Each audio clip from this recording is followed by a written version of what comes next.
Pete, this is awesome. Oh, Clark, hey. Good to see you among the living, man. Check it out.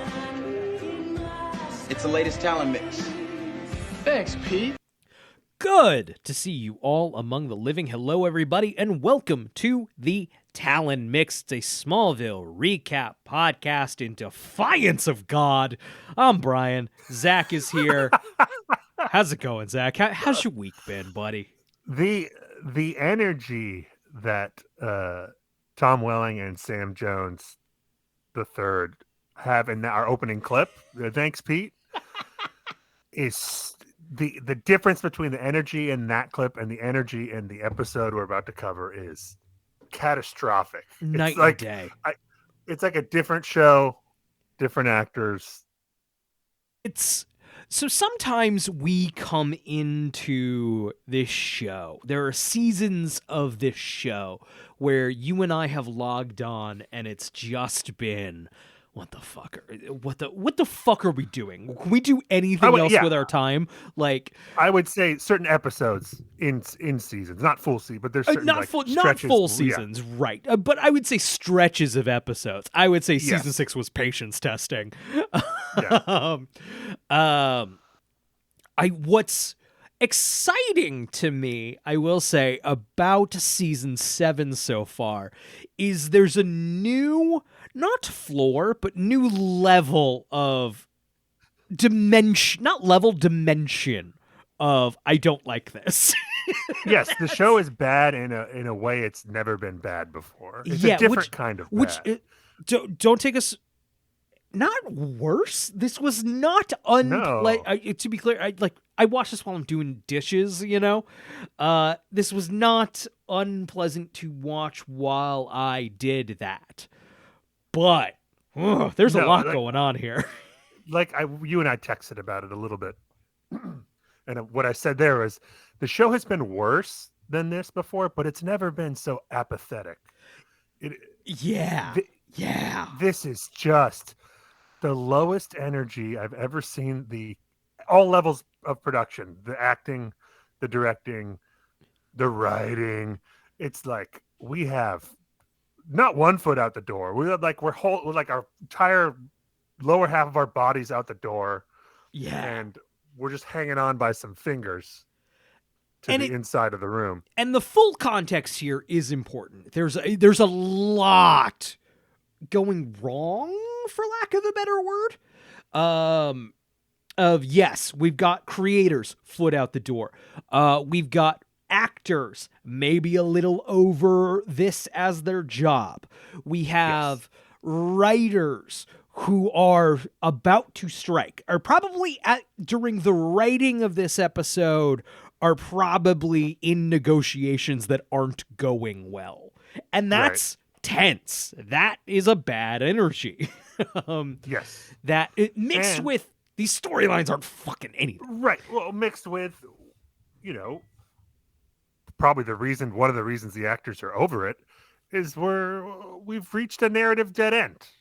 We need to turn around and find a new route. We can't keep going the direction we've been going because we've hit a wall over a season ago, and we're just ramming into the wall. That's a good way to articulate. The pandas aren't fucking, we got them. These pandas, they had great chemistry, and they were fucking like crazy for a few years. And now it's not happening anymore. We keep putting bamboo in the thing, and they just keep sitting there. They're like otherwise healthy. They're just not fucking. Yeah. No magic is happening. Doesn't matter how much teen pop music you play. Yeah. You can also. I don't want to get too into it. I feel like there's so many fucking points to hit here. This is a fascinating episode in the... Yes, I watched it before you, and I texted you like some kind of I didn't quite say what was going on. I was just like, this is a low energy one, and you're like, oh no, and I'm like, don't worry, there's a lot to talk about. It's a rich text. Yes. You nailed it right on the head in the opening. This is different. This is a really different. That's what I was trying to articulate to you. I was like, this is bad, but what is going on here? What happened? You mind if I just play the cold open before we get Please. into anything else? I think that'll illustrate what the fuck we're talking about. Okay, just setting this up now. All right, I'm just playing straight up the first opening couple of minutes of this episode.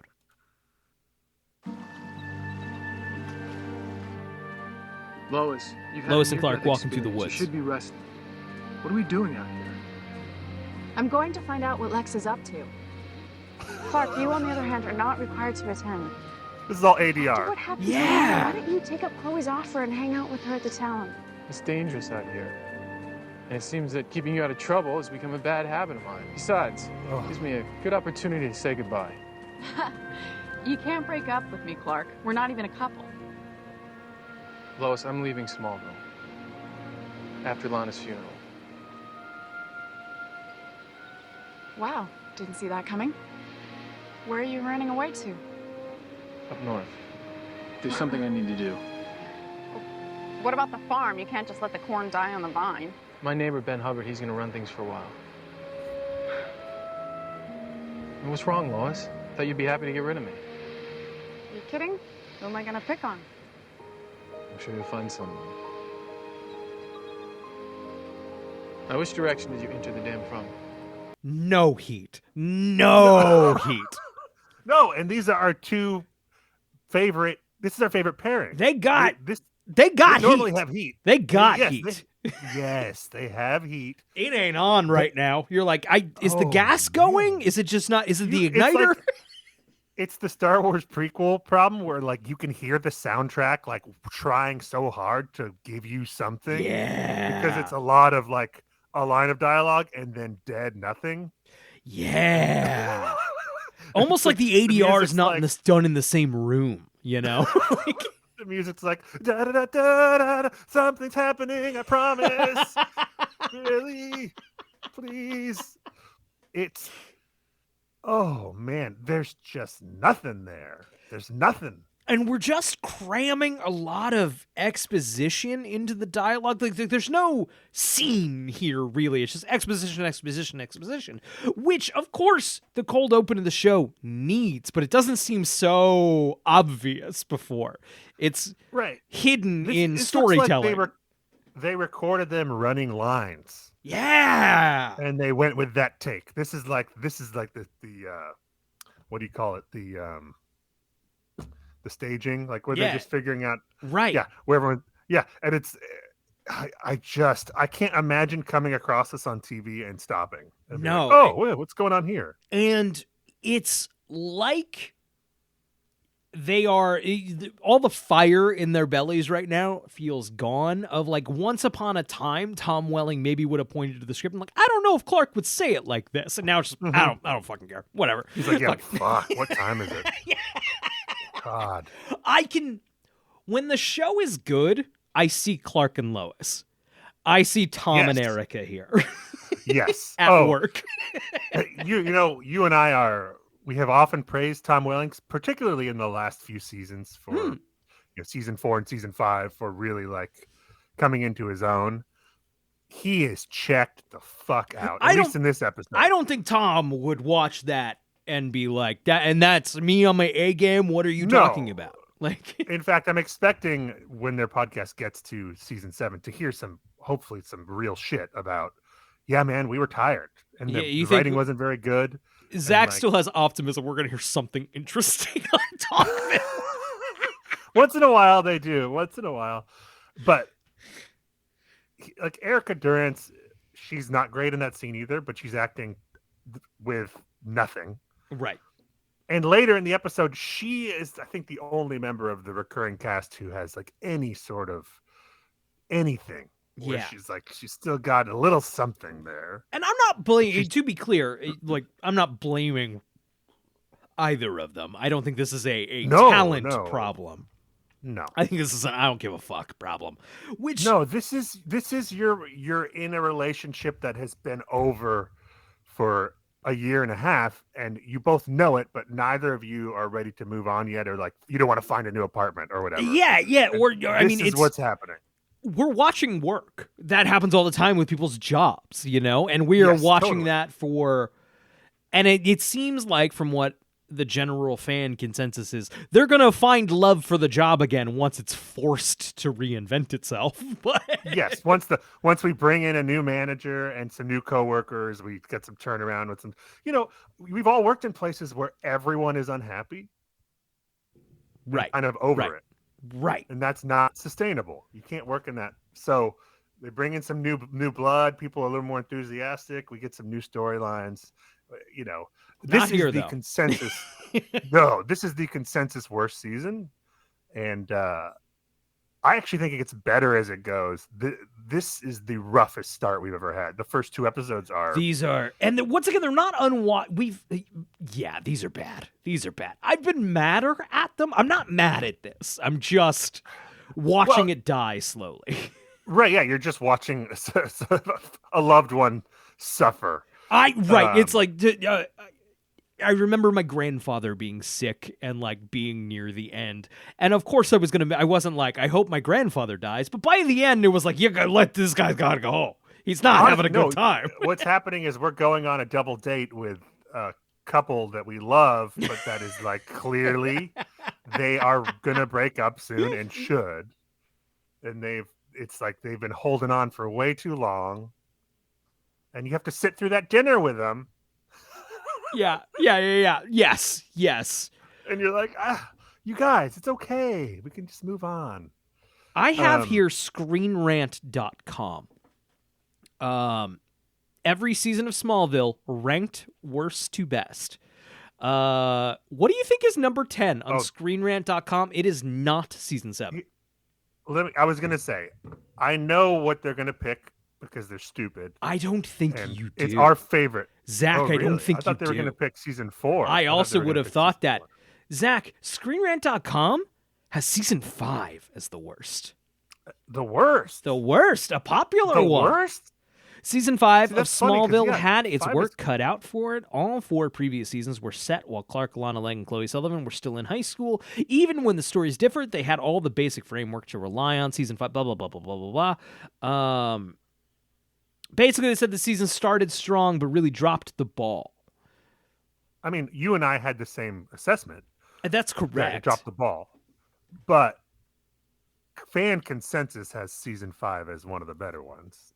Yes. You and I would rank it behind a few of the other seasons, I think. Correct. Certainly not near the bottom. No, not at all.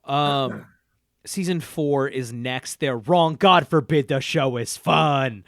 Oh my god! I think Screen Rank has except for the Stones. I mean, it's everything that doesn't involve the Stones is great. After that, season 6. Now season 7. Wow, season 7 at number 7. These 2 episodes are bad. Like I said, Brian, I do think the season, if I remember right, ends very strong with the Lex. The final turn with Lex is good. I believe you, but also I can't believe it based on how fucking dead on arrival Michael Rosenbaum is. That's what I'm saying. Normally you want to come out strong in your season. Like the first few episodes are usually pretty good of this show, of each season, because we've had a break. We're rejuvenated. We got new storylines, new actors. We're gonna fix it this year. This feels like, they started writing and shooting the day after the season 6 finale. This is like, we did not take a break, or like they took too long of a break and overslept. Yeah, which we're probably not that far. That illustration probably isn't that far off. The strike is looming. A lot of these episodes probably written in a rush. There's no TV. The famous kind of thing we always learned in film school is, like, as a writer, you're not involved in the rest of the process. The script comes to the set and you're done. My script, my story. No one gives a fucking shit. In film, yeah. Right. In TV, there's a little more. The writers are a lot more. I can't speak for every production. A lot more. TV is much more of a writer's medium than film is. And so there's probably no rewrites happening on set. If Tom Welling is like, hey, this is stilted, Or they all just know it's stilted and there's nothing they can do to smooth it out. Right, because they're not allowed to rewrite the stuff. Right. Because of the writer's strike. Union shit. I've worked on TV shows before. Union shit, it ain't a fucking joke. No, and I thought of that, except for I looked at the air date. This episode aired a month before the strike started. Before it started? Yes. So this episode was edited and completed before the writer's strike started. Huh. Well, then I don't so fucking... what the fuck? That's what still the like... fuck is going on? I still maintain there could be bad vibes in the writer's room, knowing negotiations are bad right now, but... Certainly. But, like, so you'd be on set. There's so many different levels to why this episode is not working. It's like, that's why I said it's like doing an autopsy. Because, for one, there's no stakes with anything. No. For whatever reason, I feel no stakes whatsoever. A spoiler, a nuclear bomb is introduced in this episode.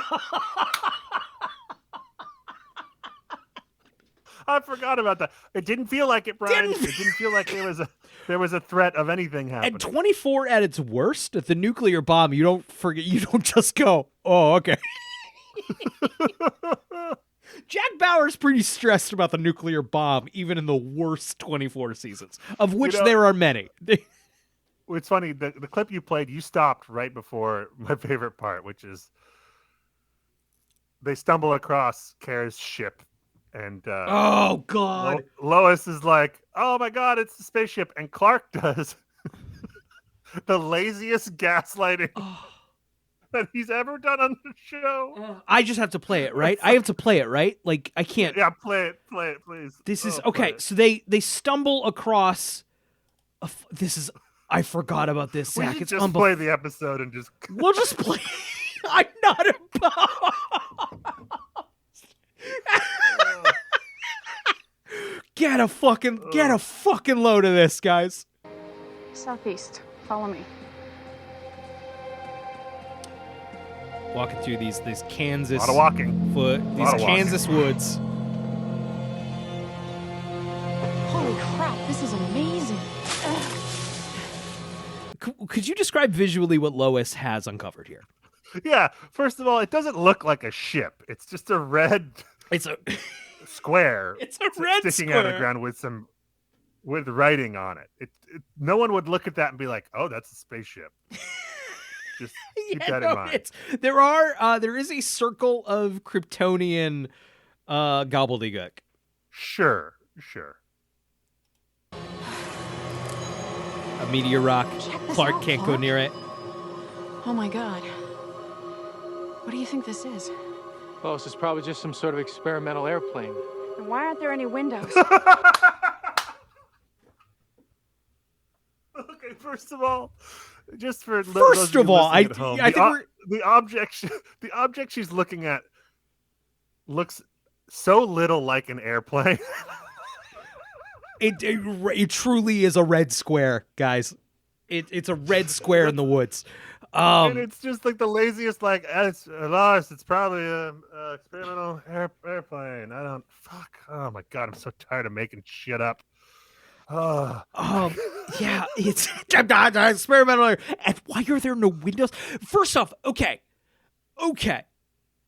If Zach, if you and I are wandering through the woods and I find a red square and you're like, it's probably just some experimental airplane, you wouldn't be like, well, let's look at the experimental airplane that we found. That's a weird thing to find in the middle of the woods. Let's move on. Yeah. Oh, boring. It's probably just some top secret shit. That's not exciting. Also, if you saw this red square that looked nothing like an airplane, and I was like, "Oh, it's probably just an experimental airplane," you'd be like, "What are you talking about? Why would you say that? That's a weird thing to say. Do you know something about this?" No, it's okay though, because there are no windows, so that's a ridiculous thing for you to say. That's why it's experimental, Lois. Yeah. The experiment is, can you have an airplane with no windows? a friend who worked on a popular-ish sitcom, and tells a story about, he was a writer on it, and tells a story about how a scene began with an actor coming into the room, and he just wrote down, "I'm saying what I'm thinking," and he meant to fill that in with the character saying what he was thinking, but accidentally he overlooked it. It made it to set with "I'm saying what I'm thinking," until the actor was like, "Sorry, what is this? I don't know what this is supposed to be." And this whole thing, like, it doesn't have anyone it feels like. It just made it to set like it is. Like, oh, I was gonna make something that made sense eventually. Right, yeah. Yes, this is the, like, come up with something, not this, but something better of scenes. Exactly. Of episodes. This is the whole episode. The whole placeholder. episode. We're going to come up with something better here.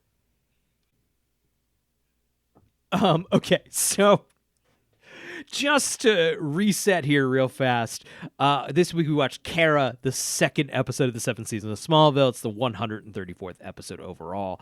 It aired on October 4th, 2007. Just skipping the couple sentences worth of recapping we just watched. Clark moved towards the crap, but backs away because of the green rocks around it. Clark recognizes it as a Kryptonian vessel. He tries to lie to her that it is not a spaceship, but Lois is adamant that it is. She takes a picture with her cellular phone. Her cellular phone. Not quite a flip not a phone. good picture. Can't publish whatever that picture is. You cannot publish that in a newspaper. Cannot go in a newspaper by any fucking means. I also just love her cellular phone. I don't know when this was written. We haven't taken into account shortly thereafter. Right. But just saying cellular phone and not her phone. Like, you can just say phone. We know what you mean. Took a picture on your phone. I'm like, oh, what? What? Oh, is this a rotary phone? A moment later, she is hit and knocked through the air by a fast-moving object and lands back towards Clark unconscious. Clark then sees... Concussion. Oh, my God. And we're going to get... There's some concussion talk in this episode. Yes, and I have that. I can't wait. I have something to say about that. Clark then is hit and knocked to the air by a fast moving blah, blah. Clark then sees a mysterious woman standing in front of him. She crushes Lois's cell phone in her hand. They rush toward each other at super speed and battle. She beats Clark and knocks him back for hundreds of feet through the woods. She catches up with her beaten opponent and tells him to leave. She flies up out of the Earth's atmosphere and looks at a crystal that shows a picture of a baby. She then flies back toward the surface. And we get the theme. I don't know if my microphone picked it up, but I literally yawned while you were recapping it. That wasn't it was not a performative yawn. That was like an actual yawn. It's just kind of nothing. And this is maybe a good, so Lauren Vandervoot. I don't know anything about her. I'm not judging her general talent or ability. Not bringing a new exciting energy to the show. No, she's got nothing to work with. No. There's, as far as writing, and then she's acting against people who are over it. People who aren't the deck's even there. stacked against her 100%. Right. She's acting against ghosts. Yes. But also sometimes people got like it that makes me go, what's your deal? And she don't got that. I would just say with Justin Hartley, he comes in, obviously he's a very charming actor, but he also has so much more to work with that character right off the bat. Absolutely. And like he and Lois got some heat. Like there's some sex appeal makes a lot of a difference, you know? Yes. Yeah. I think the other new entry that gets introduced later in this episode, he fares a little better. It's still nothing. A little better, can't help the writing. No, no. Um, okay, so Chloe is in the Talon apartment looking over files of meteor-infected humans when Clark and Lois come in. Clark is still trying to convince Lois that it wasn't a spaceship, but isn't having much luck. He says he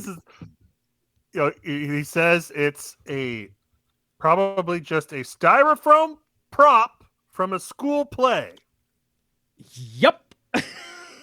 This is the lazy gaslighting continues. First it was an experimental aircraft. And now it's a styrofoam prop even from a school play. diegetically, Clark is like, it's probably just a school fucking play. I forget what I've done. I don't know. It's a spaceship. Spaceship. If you don't realize it's a spaceship, this is your fault at this point, Lois.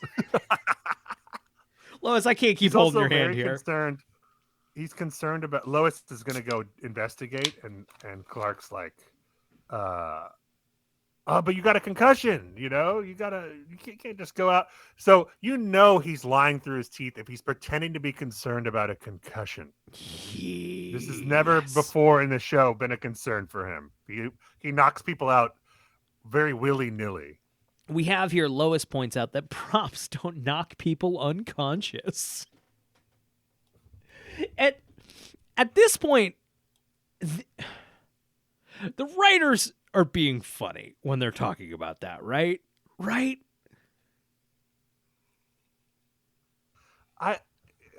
Maybe, but it really just reeks of laziness. Like, yeah, there's so much lazy in this episode. It's not funny. So much. It isn't funny.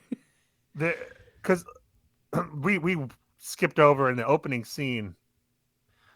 He's like, "Oh, this is goodbye because I'm leaving town," and she's like, "What about the farm?" He's like, "Oh, my neighbor's going to run it."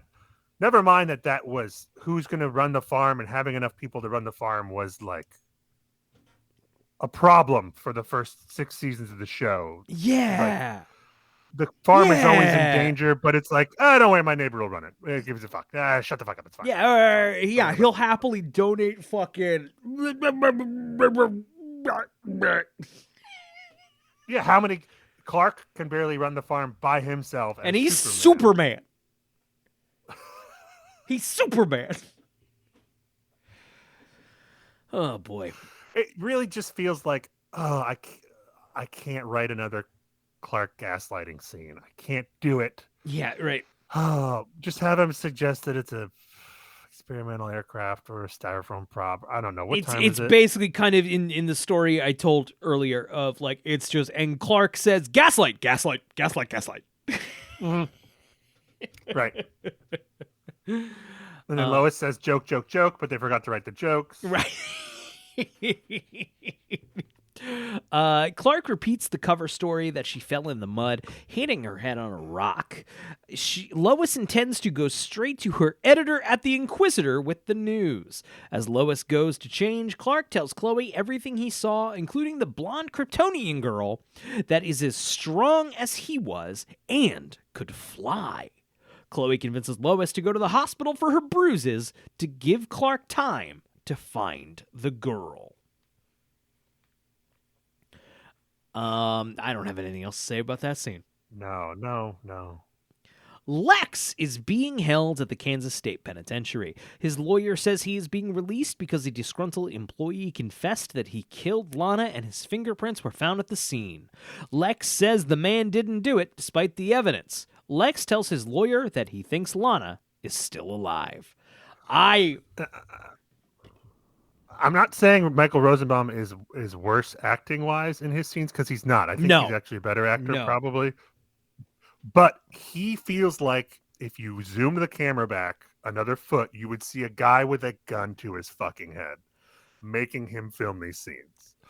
It's like he does not want to be here. And to his fucking credit, Lex is so far gone of anything that was interesting about him. That tension of like, you're gonna be the bad guy, but like, we like him. Why is that? It's so gone, and there's nothing left there to latch on to.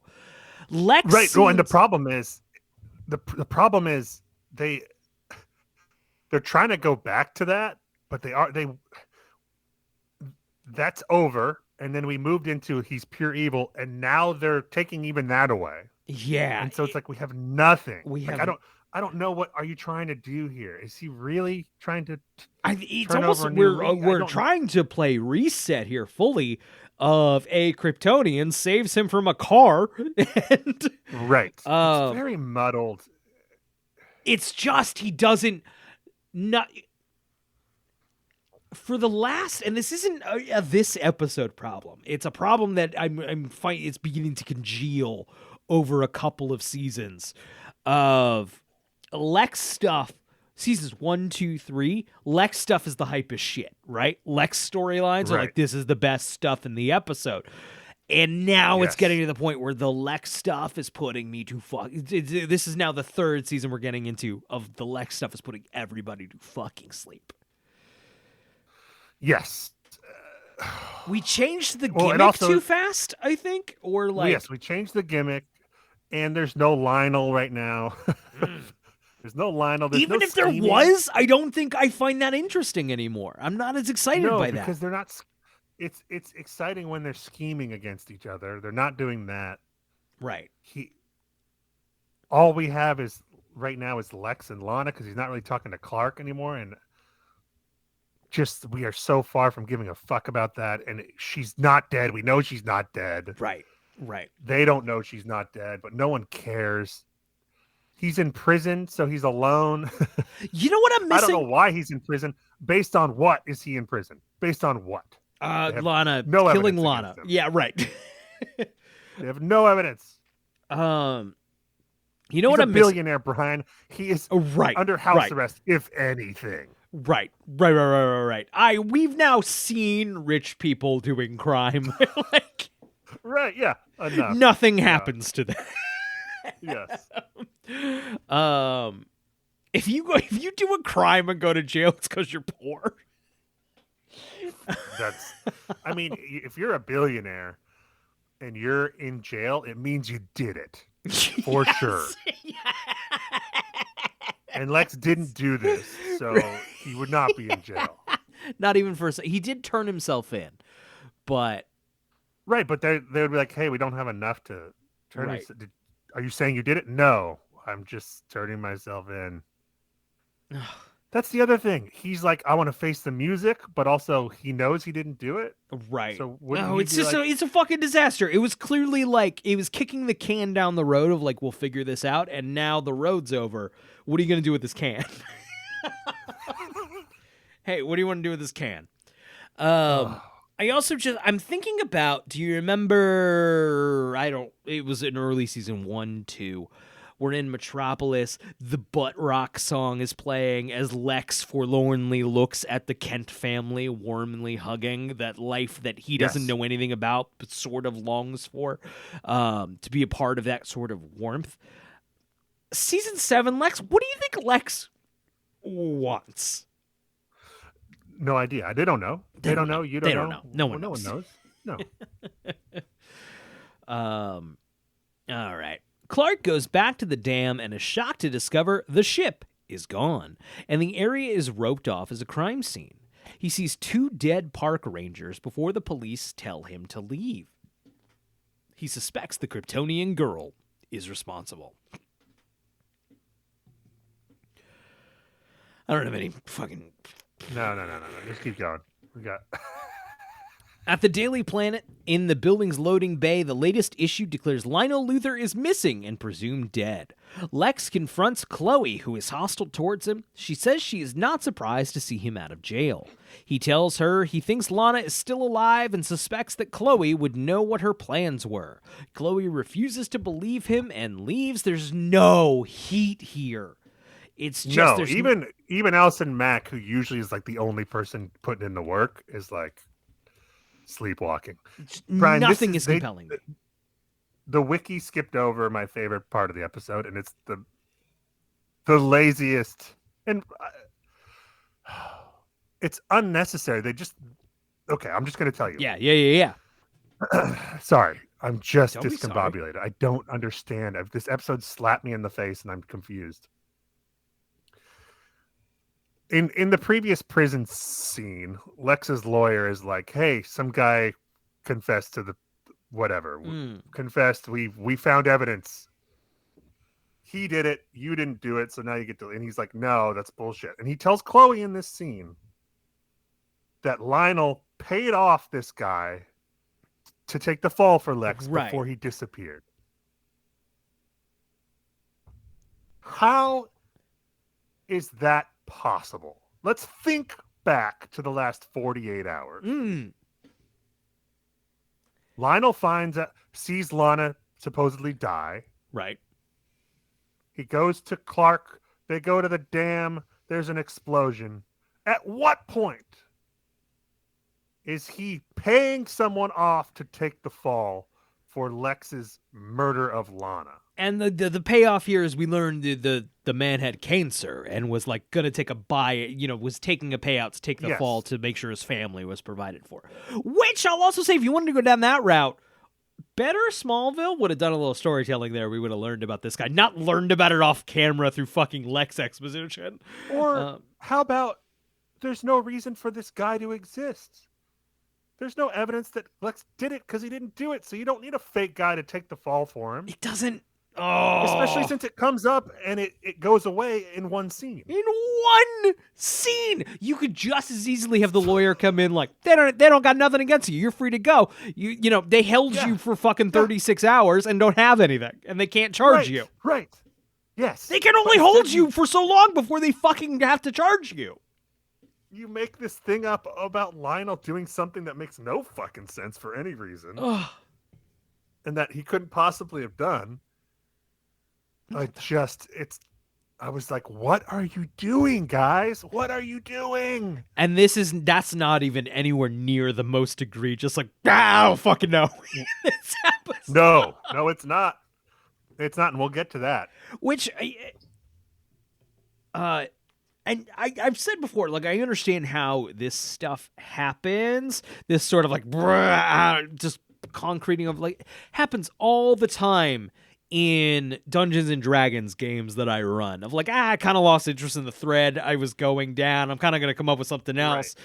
And like, or it didn't work out the way I thought it was. The games I run with my friends for fun over 10 beers. Right, yeah. And that's the quality of storytelling we're getting from Smallville. You know, I bet you and your friends are having more fun than any of these people are having. That is definitely true.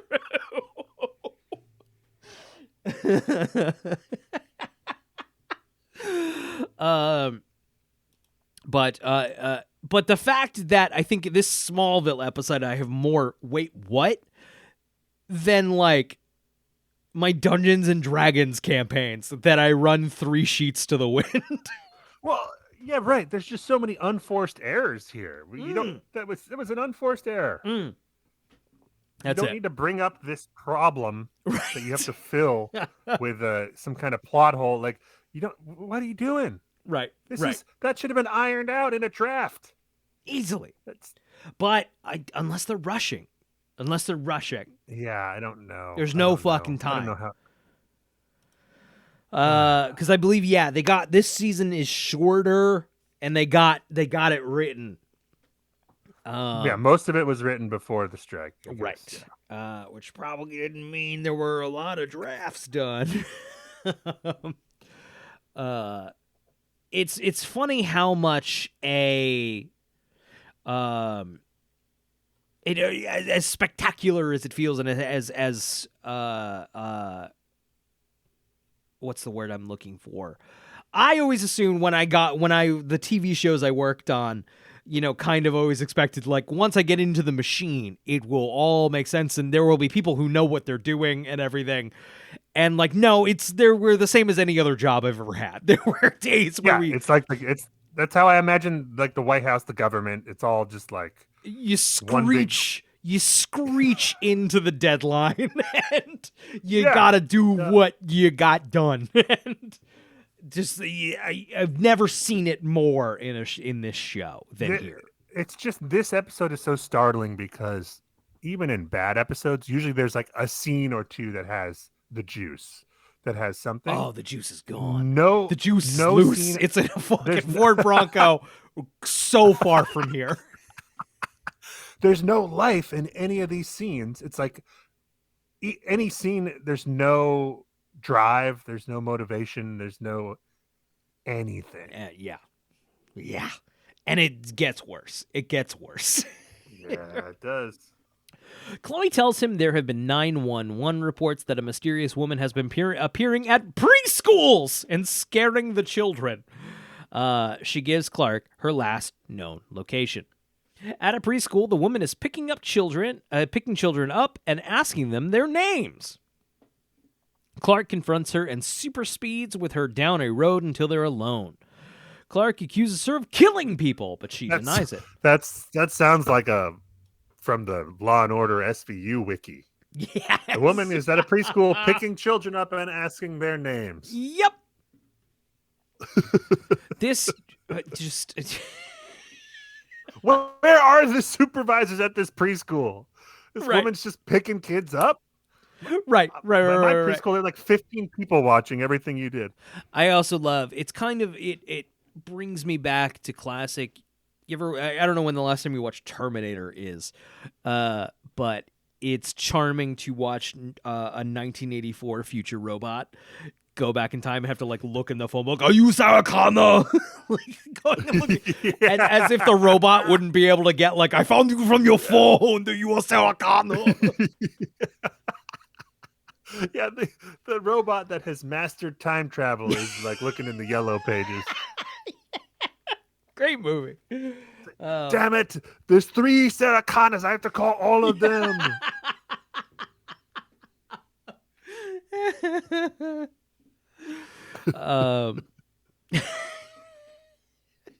He literally does. He takes a page out of the phone book to find the Sarah Connors. Whose address is all available in this book. They didn't give you a picture. You don't have an image. You gotta go. I You just guess. know their name is Sarah Connor.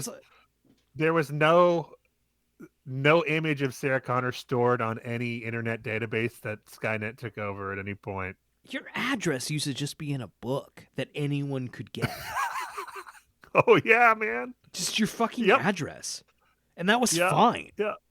Because what were they going to do with it? Because it wasn't like Come to your with house. that one piece of with that one piece of information, you couldn't ruin someone's life other than go to their house and kill them. But like you couldn't like go But then you've done It a wasn't all- murder. Right. Like, right. Yeah. It wasn't all online where you could just fuck all their shit up with just that information. yeah, I guess that, Like I it guess is that's now. it. I guess that is the difference. It's like if you really had to get a ride, you had to go over to the house and you had to kill him. That's a lot. That's a lot. It's a lot of. By the time you get there, you probably are. It's like You're the over waiting it. period. You're Yeah, you had time to think about right. it. Okay. The woman tries to fly away, but Clark grabs her ankles and body slams her to the ground. Hot. Yep. Except it's not at all. It's not. At all. There's no- It's not good. He sees the symbol of the House of L on her wrist cuff. He helps her up and asks her what she is doing on Earth. She tells him she's searching for a young boy named Kal-El. Clark tells her that he is Kal-El. It all just feels... It's like all the narrative beats are fine. Like every individual scene is fine almost. It's just in the context of anything, it's nothing. No, I don't know. I'm just confused. What's wrong? What is wrong here? We need Dr. House to tell us what is going on Yeah, man. to diagnose this episode. Just Dr. House would be like, this episode has no fucking soul. That's what happened. and that's The really soul it, left man. the body. It's a Subway like fucking sandwich of episodes of TV. And I say that as someone who occasionally gets a fucking Subway sandwich, man. It's okay. It's not that bad. But there's no soul in there. There's no heart. That's, this is a digression, but we can do that. That reminded me of a conversation I had with my brother this week. I informed him that our dictator in chief, President Donald Trump, announced that he made Sylvester Stallone, Mel Gibson, and John Voight the official ambassadors to Hollywood. Mm-hmm. And I made the joke to my brother. I was like, I love that he's making these guys ambassadors to a place that they haven't been welcome in a decade. Right. And I was like, that's like making Jared the ambassador to Chuck E. Cheese. Which that's coming next. I mean, would you really write that off? No. Yeah, really, yeah, anything could fucking happen. Anything could fucking, God fucking damn it. Anything could happen. We don't have to go. We don't have to go on a Trump tangent. I won't do the voice. I just the Subway comment reminded me of the Jared thing, and I just wanted to share. I'm spiraling into that may as well fucking happen. Whatever, fucking ever. Like, yeah, make him the fucking whatever. Also, Stallone as ambassador to Hollywood. Could you imagine that? Like, yeah, the thing Hollywood needs is more movies starring Sylvester Stallone. And also, everyone says I'm young and relevant and likes me. Yeah. And I can't get canceled. Like, you've never been canceled. You're fine, buddy. I can't. Yeah. You can't do it. No, like Stallone. I don't know why you have a chip on your shoulder, Stallone. What the fuck is your problem, Stallone? No one saw Rambo fucking 8? Hey, your Last Blood didn't do as good as I wanted. Yeah, cancel culture meant everyone didn't want to see my old ass like stomping around Vietnam. Like, I don't know. I didn't see that movie because why the fuck would I see that movie? Brian, that movie was abhorrent. My brother told me to watch it, and he was like, dude, you have to see it. And I misunderstood. I think it was got it. I thought he was saying, like, it's good, you have to see it. More of a Die Hard 5, you have to see it. Yes, I watched it, and I called him, and I'm like, what the fuck is wrong with you? And he's like, dude, the ending was so fucking insanely stupid. And I'm like, yeah, it was terrible. Why would you have me? Anyway, it's about him going to Mexico and fucking up some Mexicans. Which is so funny of, like, I'm not saying... what was the... There was just Rambo. There was a movie just called Rambo. That was the fourth one and the second one. And then after that was John Rambo? But Rambo... No, it goes First Blood. Right. It goes Rambo First Blood Part 2. It goes Rambo 3. Which should be First Blood Part 3. And then it goes Rambo. And then it goes Last Blood. Are you sure there's not a John Rambo in there? Rambo, and when I say Rambo, I mean the second Rambo, Rambo 4, was originally called John Rambo, but they changed it just to Rambo. Got it. Anyway, I saw that one in theaters, and I remember not having a bad time at it, seeing it with my friends. I doubt it's any good. You're shaking your head. No, I have no. It's bad. Yeah, I believe you. But, like, has an ending that makes sense, I think. And then, or at least has an ending that they intended to be an ending. And it was, also Mexico. Yes. Okay. I'm going to spoil the ending of Last Blood for you. The thing my brother made me watch this slog of a movie to see. He finds the final bad guy, the one he's taking revenge against, who killed whatever person he cared about. I can't even fucking remember. I don't like these movies. I don't like any of them. No, I don't either. Absolutely not. The book First Blood is fantastic. Oh, is the it? Original book. Interesting. Yes. Anyway, he cuts the guy's heart out while he's still alive, like Indiana Jones, and takes it out of the guy's chest. Oh. Yes, that's the end of the movie. And that's my brother's like, you have to watch this. And that's... It's these fucking... I've enjoyed the... have you heard the phrase geezer teaser? of No. just it's these fucking old dudes being badasses. And Taken is like a good version of the geezer teaser. Yeah. But like it's just like, oh, the old guy still got it, still hard, and like you were fucking old, and this sucks, and this sucks. Right. It's the whole genre. It's either an old guy or like an unassuming guy who turns out to be secretly a former spy or badass. Right. It's all so transparent. Like we're playing like to the old guy watching at home. Like, yeah, you still got it, man. Right. And it's Still at got least they don't know what they're messing with. right. You And still they're got it, buddy. they're not all bad. Like I liked the first John Wick, but like Right. uh I mean, it's the equivalent of like a bad early aughts rom com. For you're exactly right. It's like you look at that and you go, oh, that's so stupid, and that's how I look at this. It's so stupid. What the shame is, the shame of it all is that I love action movies, Yes, and the action that's movie is just might be dead, my favorite genre. and it's just dead. To like, it's just completely overtaken by old fucks. It's old fucks, or it's movies that don't really know how to do like Marvel. Yeah.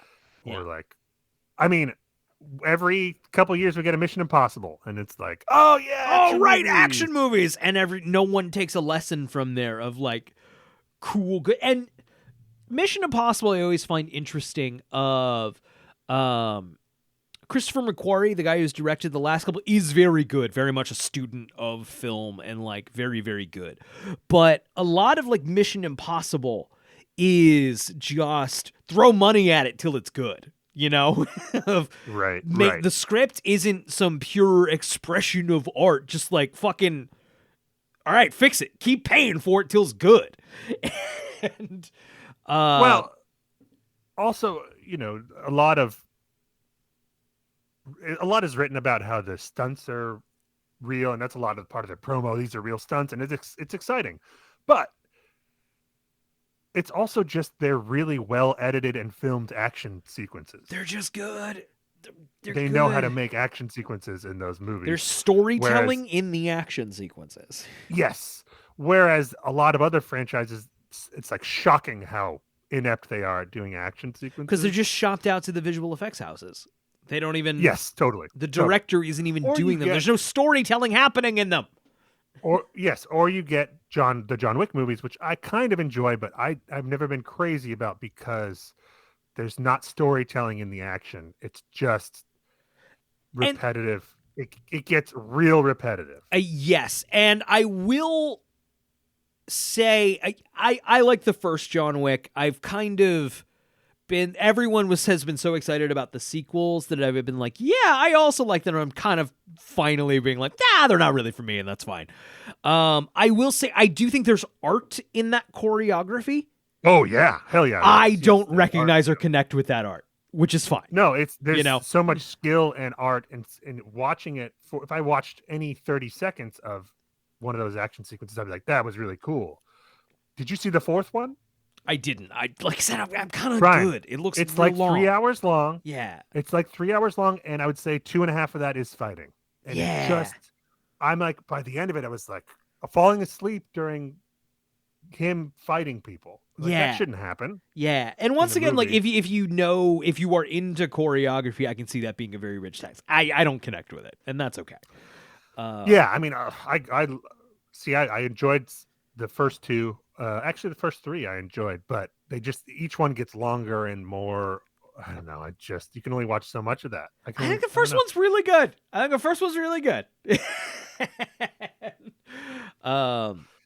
Anyway, we were talking about Jared from Subway because we were talking about Sylvester Stallone because you were talking about Subway and how it's empty, and that's how we were talking about Smallville because this is empty. The soul is gone. Yeah. Back to Smallville. Yes, that was the black hole to desperately talk about anything that meant anything.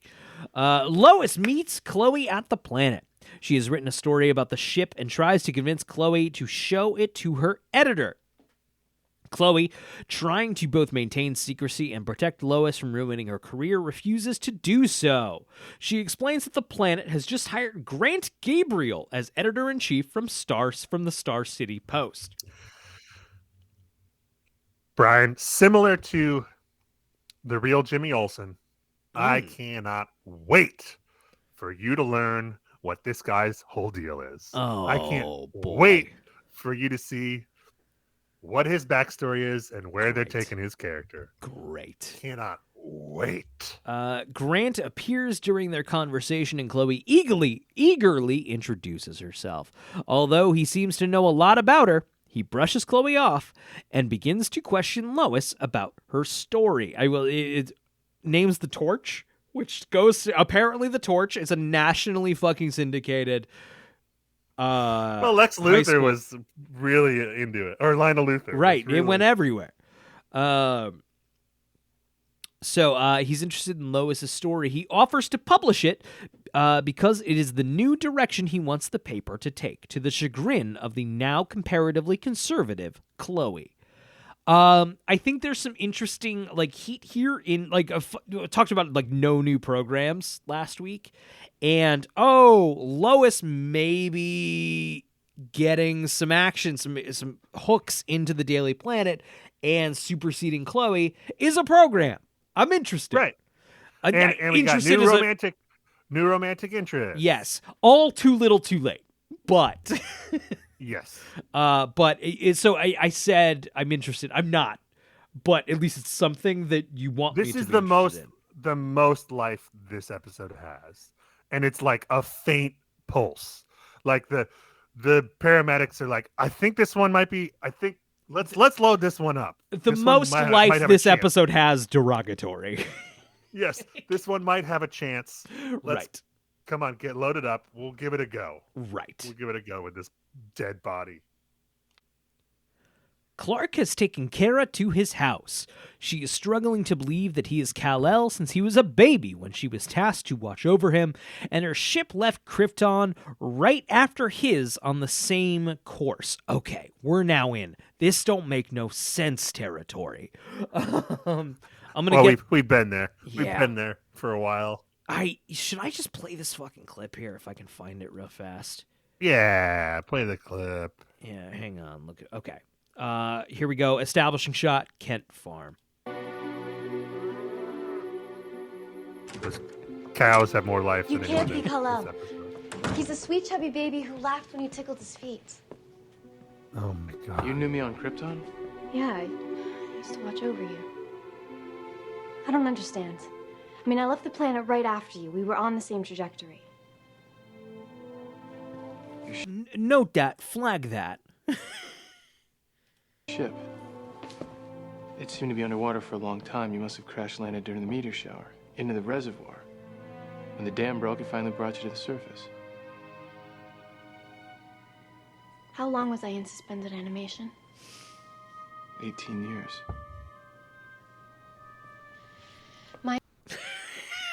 I'm already just struggling with that. I'm like, That's not how space travel works. that's not how being frozen in ice works. And I know it's a comic book show. It's fine. But how long was I in suspended? Oh, wait. I guess, okay. She was in space. She wasn't frozen. I had in my head she was frozen in a block of fucking ice, which isn't true. She must have been in her chamber or whatever in the ship. Yeah. Okay. Aliens. My embedded learning programs covered a lot of scenarios, but this clearly wasn't one of them. Kara, why are you searching for me? My father, Zor-El, told me to find you. That was my mission. Zor-El?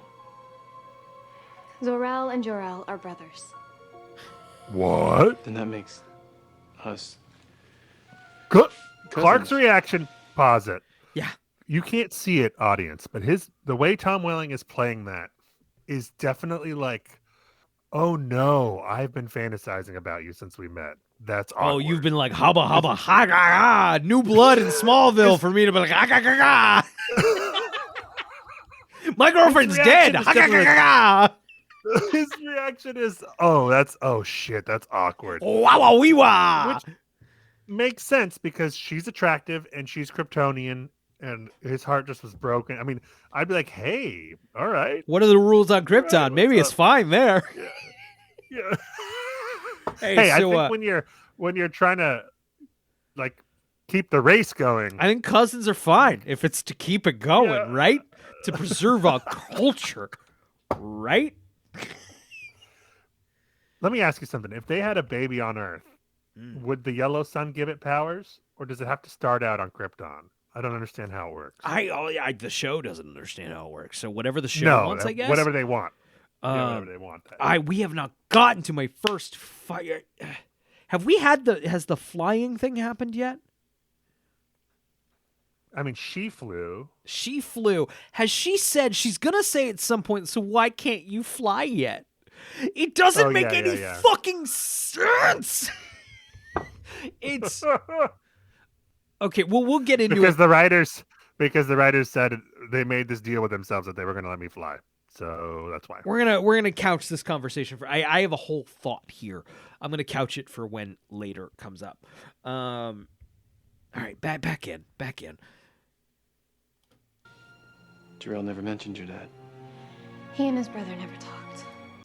Okay, but so Jor-El and blah blah blah El didn't talk. They weren't good.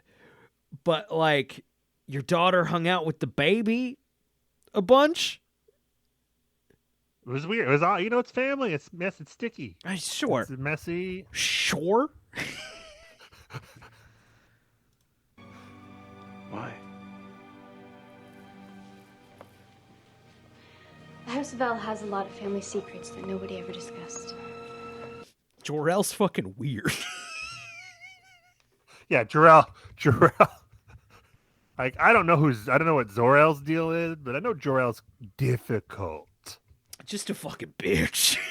He's not a good hang.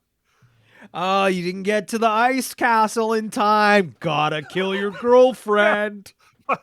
5 minutes. Someone's gonna die. I did say 8 o'clock, didn't I? And this says 8:04. And I'm sorry. I gotta be firm. Your girlfriend's gotta die. I could make an exception since there's a reason you're late, but then you wouldn't learn anything. You wouldn't learn anything. You wouldn't learn. I fucking meant it. Also, I don't know your cousin was coming after you. But like, so it makes some sense here and is a fun bit that like, oh, I was supposed to be with you the entire time. I was supposed to take care of you down here. Like we had that kind of set up and oh man, it all got fucked up. But we have to work so fucking backwards from like, oh, what a mess. It's just a mess. I don't know. All right, back in. As humans would say, we were dysfunctional. As humans, you've been here hours. Yeah. Hours. Yeah. As humans would say, what the fuck are you talking about? Because they very much, from what I remember, they're very much going to play the fish out of water thing with her for much of the season. Which is so it's not like no, it's fine, but it's not like she's been like learning about humans in the spaceship this whole time or something. Right. It's not like she got a database of information. So that line makes no fucking sense. I'll also say it's horrifying when you see it in video form. We are 15 minutes into this episode.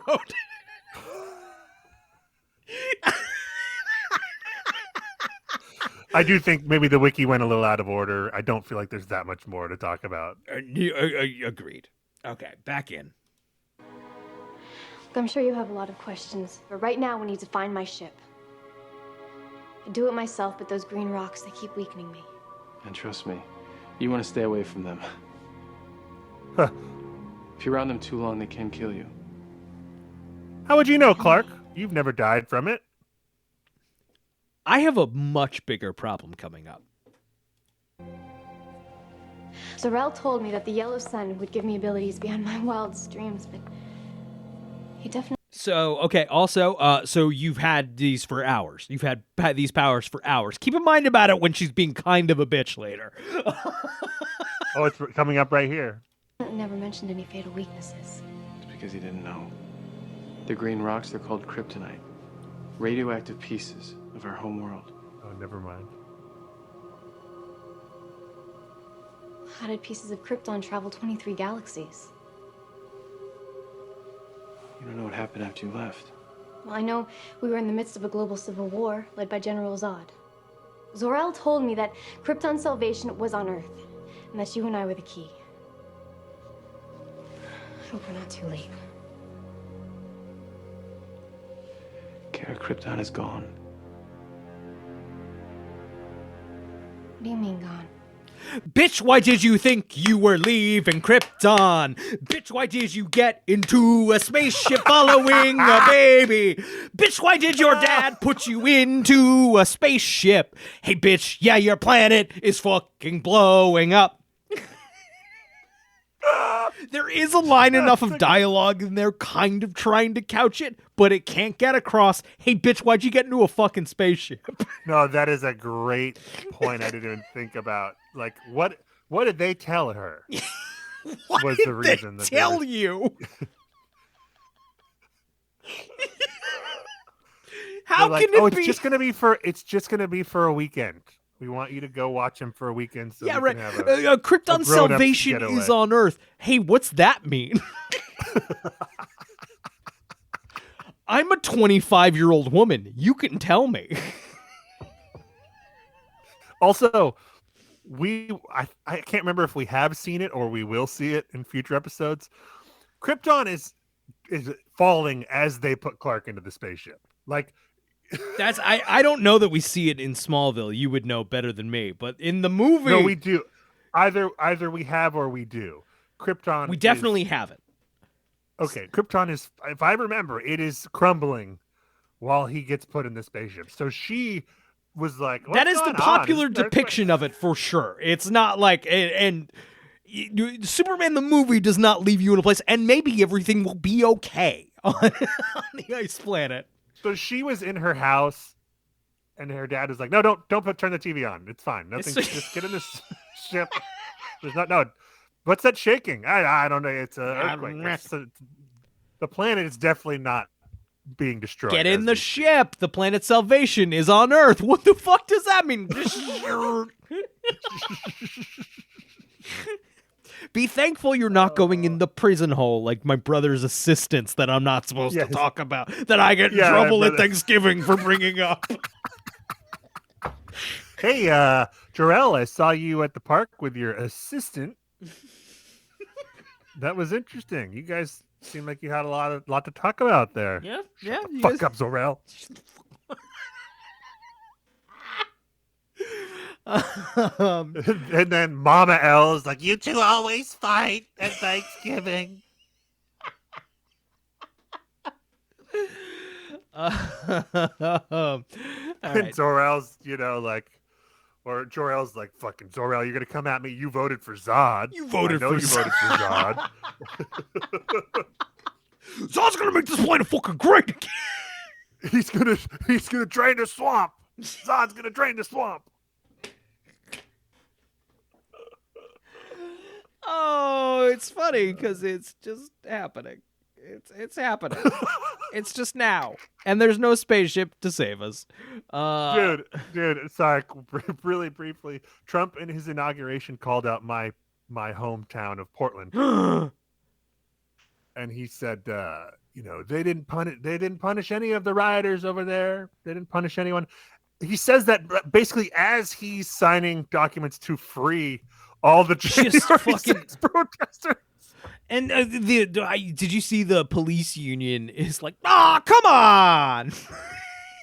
Right. Yeah. They killed police officers. What a joke. What a fucking. Oh my gosh. I don't think I'm fucking smarter than anybody else, but also like, what the fuck? The fuck's the matter with y'all, man? Some of y'all Had too many fucking concussions. Yeah, man. the thing is, he's shown us who he is, and he keeps telling us who he is, and his supporters like don't believe him, and then he does the things that he says he's gonna do. I mean, what's amazing about, I think, and what I desperately want to get to, how do I get here? You ever meet people who are, you mention something political happening and they're like, I don't know anything about that. Yes. How I want to be you. I'm asking, please give me some advice. Truly. How do I'm Truly. the least plugged in I've ever been on American politics, and I know everything. I know all of it. Yes, I was going to say the exact same thing. I'm so unplugged compared to where I was even 2 years ago, 3 years ago, and I still know what's going on. Everything. I don't watch cable fucking news. I don't. I No. I don't listen to political. I still know fucking everything, and I want to know none of it. I just want to sit in a hole until the planet burns. Yes, you are the guy. You're. I want to drink beer and talk about Smallville with my friend until we die. You're Joey Pantoliano in the Matrix. That's you're it. I just want to be back in. How do I I be eating a steak? How do I not know the things I know?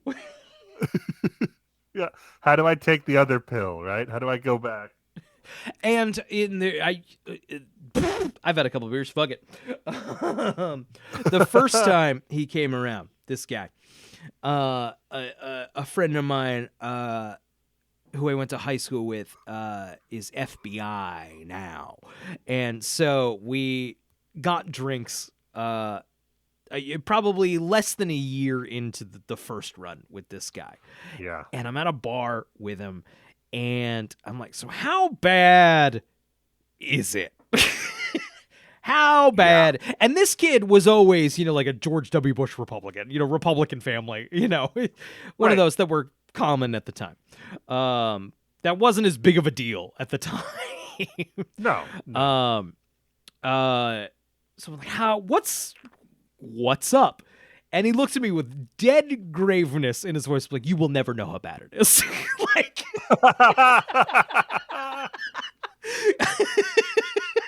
you know what, Brian? I think he was wrong. I think we're finding out. We're going to find out. I think we will know. That first term was the matinee. Yes. This is the night show. What is there left to do but laugh?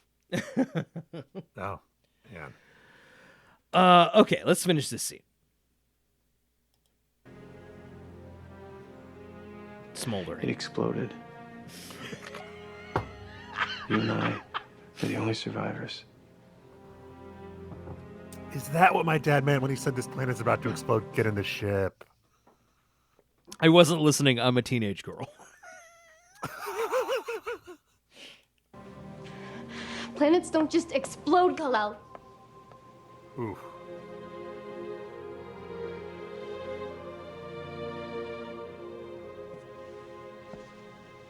Ours did. This is a big role for Laura Vandervoot. This is a series regular role on a CW series that was very popular.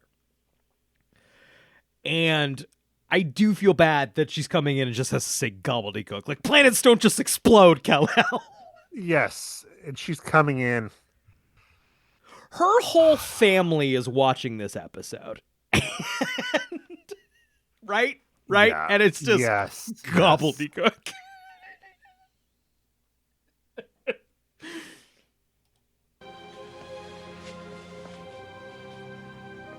I'm sorry. No. This yellow sun has fried your brain cells. Come on, help me find my ship. I can hide it here on your farm. Your ship's missing. If it's missing, then humans took it. Kal-El, if anyone but me tries to open that ship, it will activate the self-destruct sequence. Define self-destruct. I think you call it something like a nuclear explosion. She knows about those. Hey, why is the self-destruct sequence on this escape pod that she rode to Earth on a nuclear bomb? Why did you? You shouldn't have left it on the nuke setting. That was a weird decision. What would the reason for that be? What would the reason for that be? I don't know. In the movie Alien, there's a self-destruct that's basically like a nuclear blast, but that is a giant refinery ship or whatever. Giant Like, it's a refinery huge ship thing. that could, based on what happens in the film, have an alien on it. Like, it makes more sense that a big giant thing exploding would make a big explosion. Yeah, there's no reason that it should be a nuke other than the writers want to get home in time for dinner. Yeah, that's. Did Jor-El put the nuke on there? Because that's not out of character.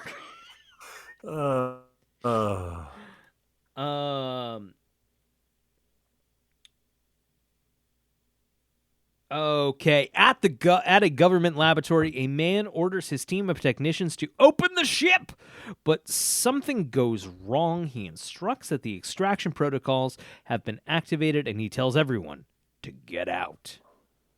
That guy is a famous character actor who's in a lot of movies in the 90s, and he's given absolutely fucking nothing to do here. There's nothing to do here. Lois arrives in Grant's office and tells her that Chloe should write the story since she is more talented than her.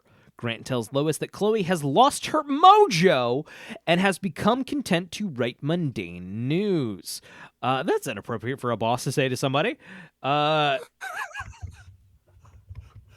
lot of inappropriate in this. I've work been environment. terrible at every job I've ever had. I don't think any boss I've ever had has ever been like, "He's was bad."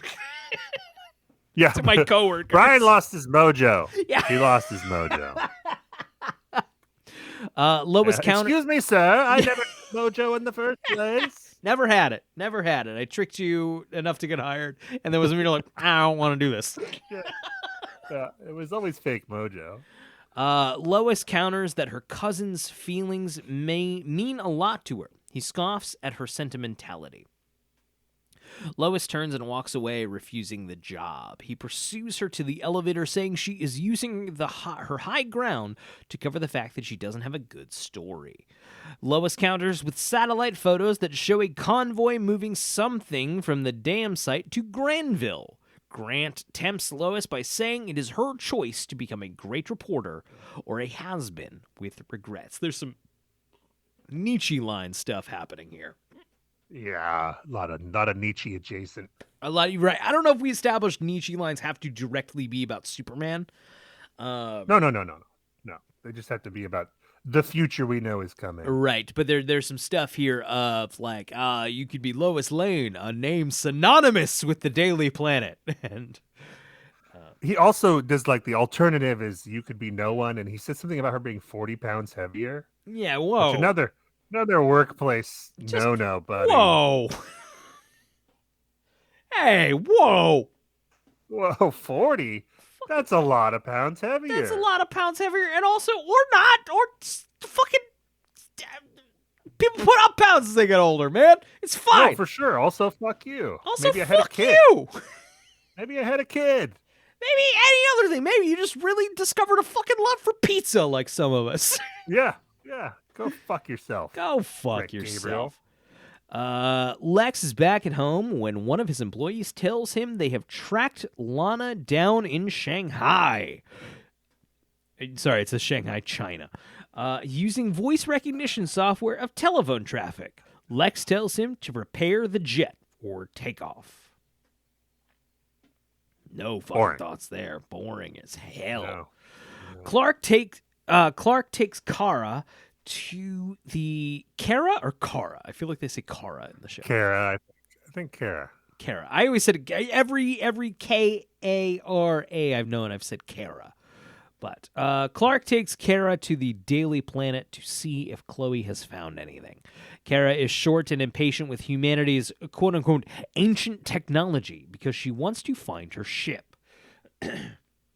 She points out that they should both look and asks Clark why he can't fly, to which he admits he isn't sure. Kara concludes that Kryptonian girls mature faster. This fucking shit. I'm like, hey, bitch, why can't you fly? The attitude on her.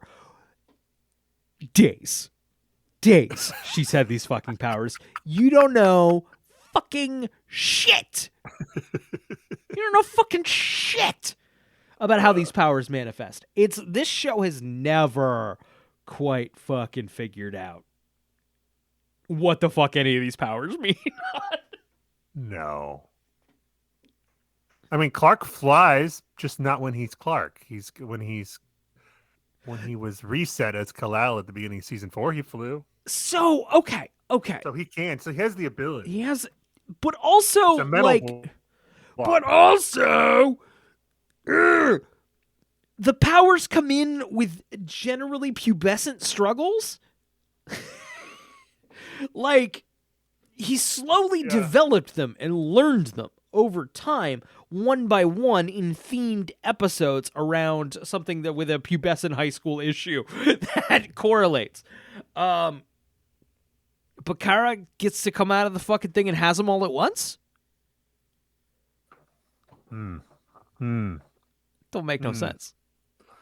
None of it. You know, they name these episodes of Smallville with like one word. And like they could have named this one Underthought or Lazy or Who fucking cares? Dinner. Yeah. It is. It's fun to go down these holes. It's an exercise in frustration when the answer is just no one cared. No one cared. Yeah. Chloe has come up empty-handed. She says she only knows that AM/FM radio signals from Granville are being disrupted. Kara scoffs that stupid humans won't help, but Clark defends Chloe. He thinks perhaps the ship is responsible for the disrupted frequencies. Kara believes that it is the ship's alarm because the self-destruct has been initiated. Clark gets an idea of how she can locate her ship. He takes Kara to the rooftop and informs her that super hearing is one of her abilities. He teaches her to use it. Oh, so Kara needs some help with one of the abilities, huh? Look who's learning now. Look who. Do you want to share some insight on the flying? Because we're all learning abilities. We can't. Yeah, maybe give me a tutorial, bud. Huh? I do. What I found frustrating here is that I do think it's potentially fun here for Kara to be here and for Clark to then take on now the mentor role. Sure. Of teaching Kara how to use her stuff. Or vice versa, but admittedly, we're in season 7. I kind of want to see Clark do it. But instead, we're introduced with like, you little bitch, you don't have all the things. Yeah, I think they kind of do that, and also they kind of don't. It's the whole they don't know what to do with it. They don't know what to do when it's clear. Yeah. Yep. And I think that will continue. I wish you picked one of the things to do, because you just had to pick one. You just had to pick one. You knew all the ideas. Pick one. Okay, he takes Kara to the rooftop, informs her she has super hearing, teaches her to use it, filter out all the overwhelming foreground noise to hear the ship's signal. They are successful, and they head for the ship. Lois is already there with a video camera. Having snuck by the roadblocks, she goes into the abandoned bay where the ship is located. When she touches the Kryptonian glyph, she is hit with a force of energy and is blown back unconscious. Clark and Kara arrive. As Clark goes to Lois's side, Kara stops the ship's explosion with her body, but to her confusion, the ship disappears. Lex arrives at Lana's apartment in China. But she's already waiting for him and points a pistol at him. She claims to have deliberately led him here. He tells her that he understands why she faked her death to ruin his life. We got to go back to the clip here, right? Because this is Yes. fucking Brian, I have to go to the bathroom real quick before you do that. I'll be right back. great. We're going to take a break. And we are back, and we are looking at an establishing shot of Shanghai, China. I said, I don't know. I always find it funny of like, I always consider like Shanghai's kind of its. Hong Kong is British owned. Hong Kong is its own thing. Hong Kong's its own thing. it Shanghai is China. Oh, there's controversy. They're trying to. China would like to have it. Yeah. Right, of course. Shanghai though is Shanghai, China. All right.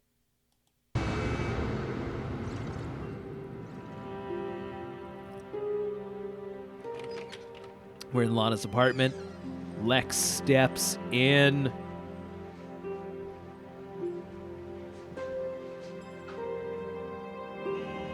Lana is sitting far away and doing her hair in a mirror. Lex smolders, steps forward down the hall. Lana's brushing her hair. She looks for a moment. She was ready for him. She has a I'm gun. impressed. I did learn from the master. As soon as I heard you'd freed yourself, I laid out the breadcrumbs and waited for the wolf to come knocking. Okay. Also, Kristen Crook and Rosenbaum are not on set together, right? Oh, I didn't even. Think I'm about that. also No, just they get thinking close. that. Like, I don't think they're in a frame. They get. I think they get close enough. I think they might be in the same shot in a second. We'll see. But as you're listening to this, listener, just note this is the climax of this storyline. This is the big moment, the showdown between them after everything.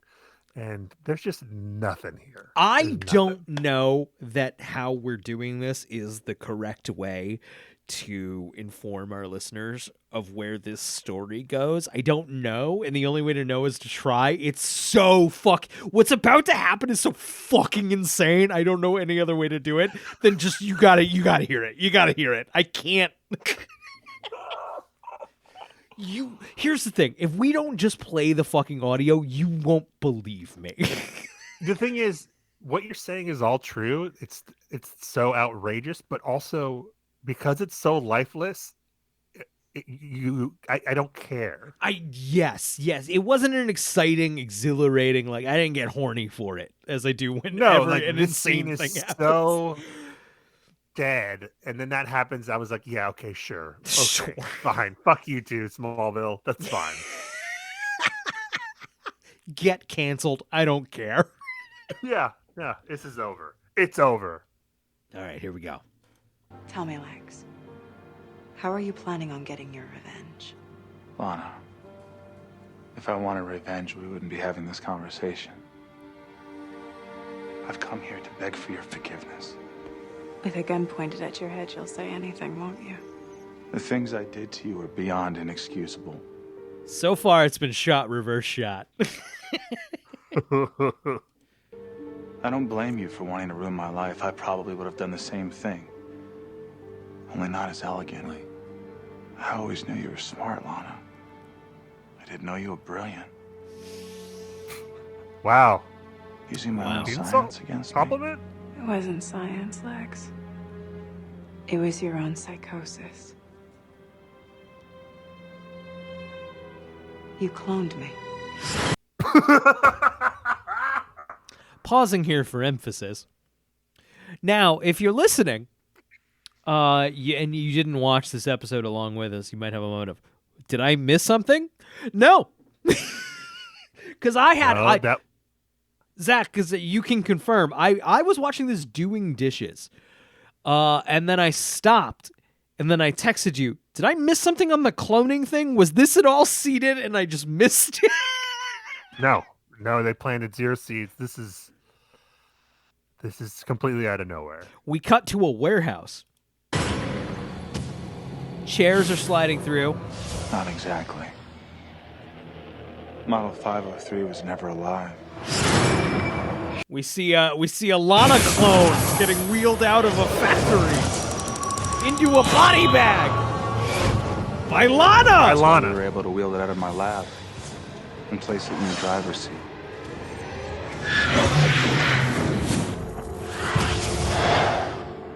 By the time the car exploded, you were safe and sound while Model 503 with your DNA was being blown to bits. It was perfect. As far as the world's concerned, Lana Luthor is dead and buried. And a dead woman can't be convicted of murder.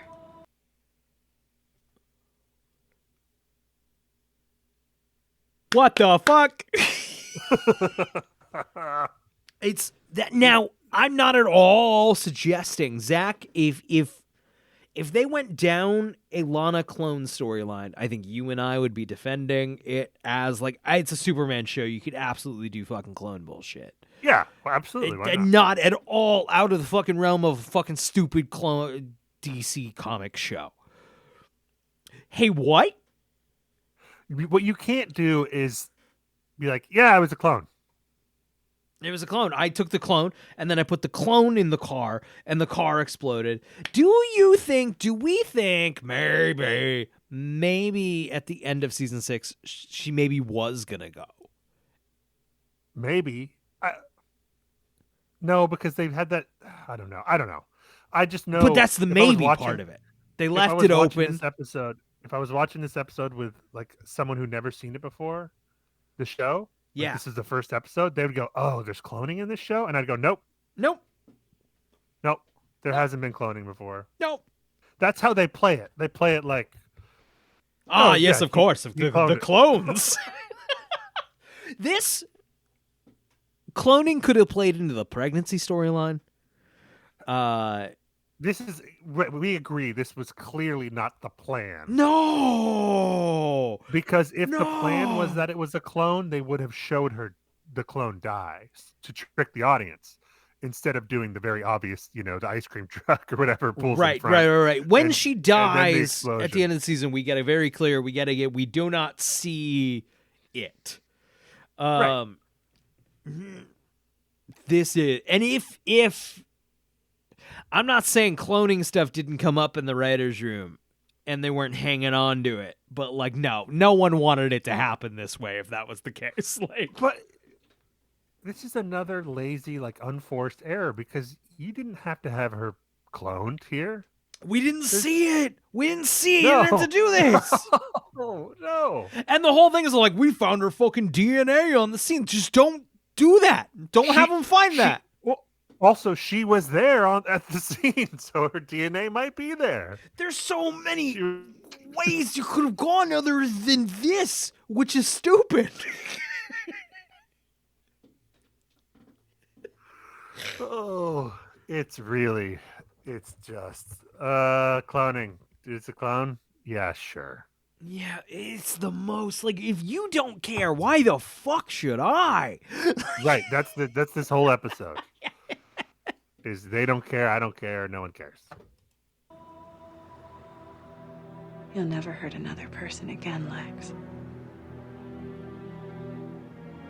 Wrong. Incorrect. I don't want to. Don't come any closer. I want to give you a better target. After all the pain I put you through, The gun's up I against deserve to Lex's die. chest. please, Lon. Pull the trigger. Promise you. Season 3, Lex, this is an all-timer, right? Going up against his chest, please fucking kill me. Like, come on. Michael Rosenbaum is actually kill me. I'm very sad. Right. He didn't know they were filming. He thought it was I think my future might just be a podcast about this show that also isn't going to do very well. originally the scene was different, but the writers saw this interaction off screen with someone who was like, he's like, kill me, please. Please. Like, oh, that's good. Can we use that for the show? Yeah. Please, I was in Urban Legends. I was somebody once. I was in Wes Craven's Cursed, which is generally thought of as one of the worst movies ever made, and that was a better experience than this. Michael Rosenbaum in Wes Craven's Cursed? Yes. Have you not? Oh, I shouldn't have said that out loud. We got Hello, Halloween. Hello Halloween. No, dude. I didn't realize we Cursed had is- two Michael Rosenbaum Halloween. Do you know the story of Cursed? I don't know anything about Cursed. Cursed is they shot basically the whole movie, and then I think it was Weinstein's. They didn't like it, so they made him reshoot the entire movie, like different script. Half the cast was different. Just throw it And away. At that point, just throw it away. It's bad, but it's like, what was this? Whatever was this? Hang on. I'm a Wes Craven Cursed. Oh no, you got to read up on it. Okay, I've seen this DVD cover.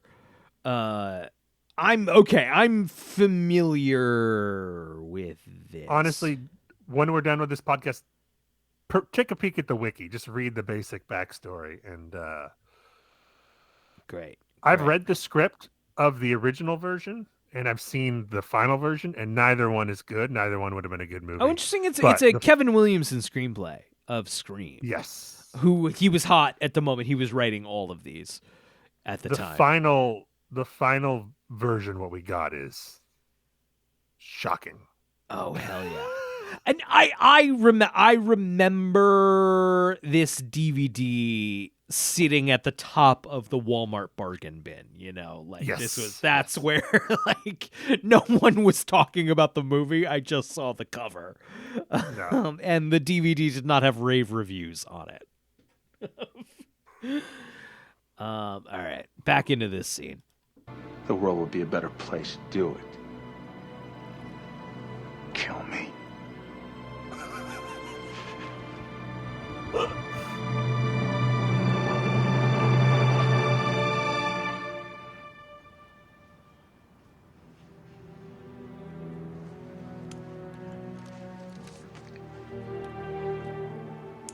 That should be interesting. Right. That's Lex what my with a point was. gun I to was his like, chest, like fucking kill me, and I'm just like, I don't fucking care.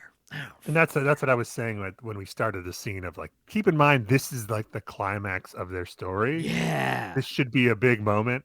And Rosenbaum, if this scene was in season 3, he would have fucking knocked that out of the park. Mhm. He would have been crying like, "Kill me, please, I deserve it." And Kristen Crook would have been awake. Like that. It's bad. I don't know if the audio alone does it justice for how little energy this scene is. Yeah. And like, I'll also say, like, Lex fucking Luthor at this point in season 7 of Smallville, you suck and you're kind of toxic. I don't know if you're like, fucking kill me.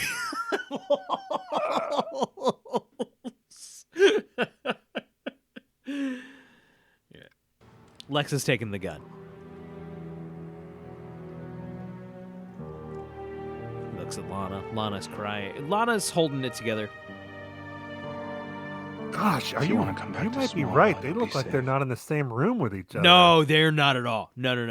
Are there eye lines line because they're in the same shot, but it doesn't look like it's actually them together. Oh, are they in this? Did I miss that? Are they in this? They are, but it doesn't. It looks like it could be.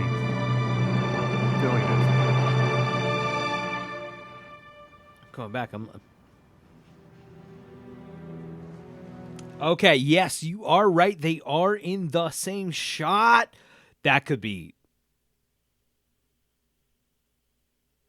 assembled. It's hard to tell. It's hard to tell, but we have precedent. We see Lana with the Lana clone putting her in the car. We have precedent. This shot is easily assembled. Right. No, they ain't in the same room. No. No, I can tell. No. No fucking way. I mean, that right there looks like she's looking at the wrong place, right? Yeah, The eye dude, line's you're not right. Their quite- eye lines, they're not quite right. It would explain why the scene's so lifeless. Yeah. Which the If you wanna big come back, finale, the landing of this fucking whole story arc. Yeah. And you don't even bother to get them in the same fucking room. And I know she's filming a movie right now, but like, it's the end of this fucking program. Smallville, you'll be safe. I'll take care of everything. You can live your life however you want. Your How? father's gone. How How are you going to take care of this situation where she faked her death with her clone? What are we gonna do now, Lex? Lex, forget step 6 and 7. Tell me step 2. Presume dead, and as for me, I would never ever hurt you again.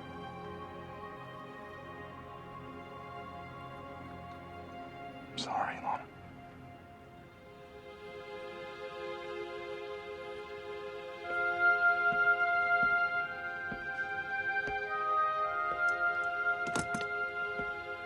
To be clear, as we've always said, they're both good. I don't think this is either of their faults, but I don't think either of their hearts are in this. They're not in the same room with each other. It's not their fault. Right. But also, I don't think they care for it to be good, you know? No. Like, No. these are two good, talented people who hate their jobs, which all across the world, there are talented people who hate their jobs. And then take Kristen Crook, who's now working remotely, and it's like, I don't fucking care about this.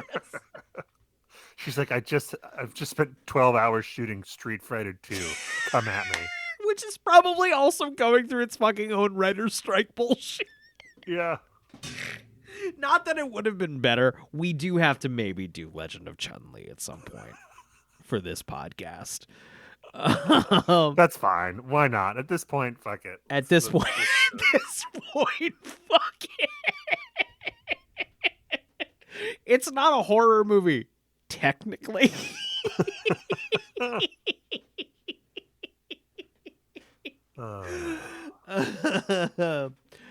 Okay. Lois complains to Chloe that she didn't get much feedback about her story. Grant tells her he likes her story, but he is not going to print it since she didn't get photos of it, and shines her for not carrying a backup camera. This is not how publishing works. This is fucking pretend. It's fine. This is pretend. This is nothing. This is nothing.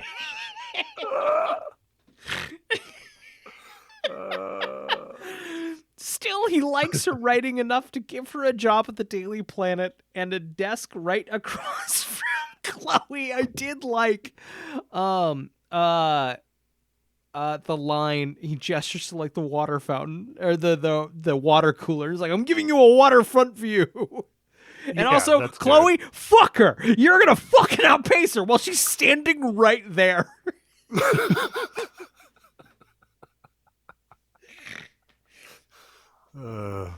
Did you ever see the I know you saw it, the episode of Community where they're doing the Karate Kid play and Shang is Mr. Miyagi and Annie is what's his name? The kid, the Karate Kid. Annie thinks she's doing very well. And it was, no, you're just doing as good as you can doing. I believe in Chang. yeah, that's why I'm being so hard on him. That's what I assume is happening between Chloe and Lois. Chloe is chagrined. That said, I do think this is at least a program. It's some action. It's a thing. It's a thing. And this episode is, we've spent nearly 2 hours talking about how this isn't a thing. Yes. The only thing in this episode is this thing that we're talking about right now, and it's barely a thing. But it's a thing. God damn, though, if this is not a rich text of nothing, of how the absolute what happens when art does not live here. Yeah, this is like, this episode stands with like the great existentialist texts. I truly feel like scientists looking at a black hole and like, what do you mean there's nothing here? Like Sartre and Camus Yeah. got nothing on this episode.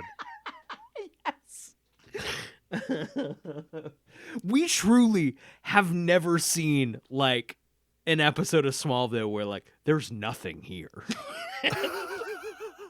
If this episode fell in the forest, like would anyone hear it? This episode is the literally next sliver of pixels beyond a black screen. Like, if you just loaded up this episode and it was just a black screen, this is a little more episode than that. At the Kent farm, Kara is subdued and quiet in the loft. Clark tries to console her at the loss of Krypton. She still can't believe it, saying they were the most advanced civilization in the galaxy. Clark says evil exists in every culture, but she still has a family member left. It does make sense to me that we would introduce, with Clark's parents gone from the show, it makes sense to me to add another Kent figure in, based on the fact that Vandervoot does not stick around for much longer. I don't suspect it works. Yeah.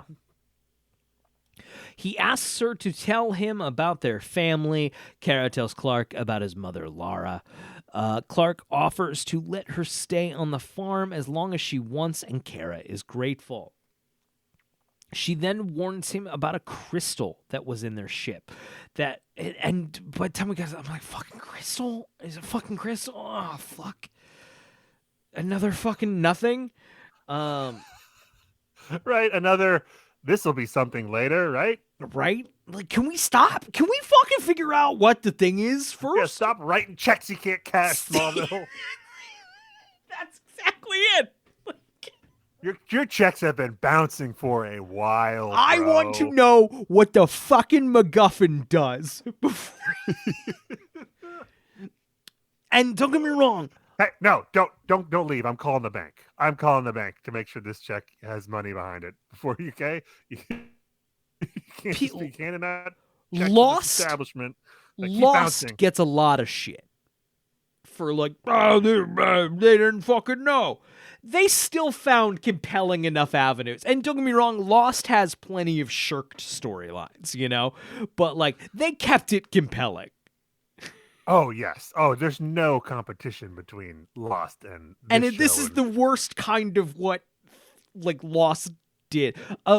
Lost did it right. Lost is no fucking different from Twin Peaks or anything else. Of like, no, the answers aren't actually that interesting. The questions are interesting, and like keep that treadmill going. You gotta no Smallville. I want to know you fucking know the thing you said. Smallville's not that kind of show. No, the questions aren't interesting enough for it to be that kind of show. Right. This is just a MacGuffin, and we don't care what it is. But it has to exist to like, that's the thing with Lost stuff, even if the answer was bullshit, it set up interesting dynamics that were, explored in the show. Ultimately, it was just a soap opera about characters, and all of the little twists and turns created new avenues to explore relationships between the characters, which is what was actually important on this ABC primetime soap opera. Yes. Well put. Smallville? What the fuck is up with your MacGuffin?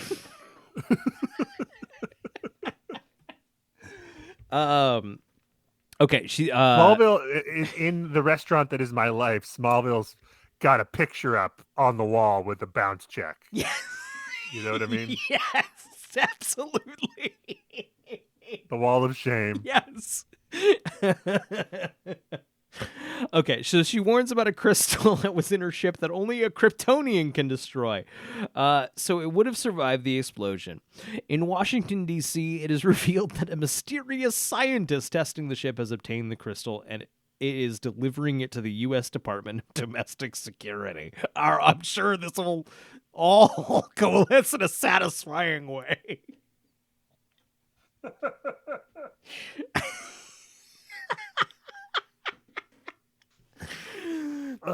At the man. Fortress of Solitude, Clark questions Jor-El. Am I crazy? I feel like Jor-El went away because we haven't seen him in a while. Yeah, I was trying to remember too. I was like, wasn't there a thing with Jor-El? But who cares? They don't care. They don't care, should we but also I do feel like Jor-El was gone, and that was the thing. And then they're like, don't fucking worry about it. Who cares? Who cares? But also, I care a little bit. I think they just made Jor-El go away for a bit. I think Jor-El died in Smallville. Ugh. Okay, ask about Carol's. It was a clone. I guess so. So Jor-El's pointing out the last time he met a Kryptonian named Kara, Jor-El was responsible. That's right, because they did do Kara earlier in the show for one episode. But it wasn't Kara, you see. So they have precedent for the character who's named that character and has all the qualities of that character, but isn't that character actually? Is Jimmy Olsen Kara from? Is that the thing? Oh man, no, just wait. It's a clone. No. Yeah, Jor-El maintains that he knew nothing about this Kara's rifle. Fuck off. Clark tells him that she is Zor-El's daughter. Clark is upset that Jor-El never told him about this uncle and cousin. Jor-El says not to trust her out of his distrust of his own brother, Zor-El. Oh my god. Clark defends Kara, saying she means no harm. Jor-El chastises Clark for relying on his human emotions. Clark responds that they are part of him whether he likes it or not. Clark changes the subject to his training.